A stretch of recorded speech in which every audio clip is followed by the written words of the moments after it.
How to add a bullet in your Microsoft Word. Hello guys, this is Atticus and welcome back to another tutorial video. In today's video, I'll teach you guys how you can add uh, a bullet in your Microsoft Word. So let us get started. First of all, open up your Microsoft Word. Now here you must have a list of items. Now let me increase the size of this.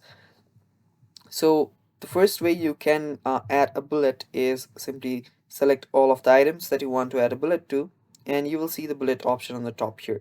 You'll see bullets, you'll see numbered bullets, you will see bullets and bullets inside bullets, and you can even select the style of bullets. There you can see. Let me choose this for a simple one, and there you go. You have just added a bullet to your Microsoft Word document. Now if you go back here, you can change the style of the bullets too. You can change it to numbers. So let us go to the numbers one, and there you go. If you drag this down, you will see other options too. So you can use the alphabets, you can use the Roman numbers, you can use nothing at all. So yeah, that is basically it, guys. That is how you add bullets to your Microsoft Word document. And yeah, that is all for this video. Thanks for watching. Stay tuned for more, and bye bye. Take care.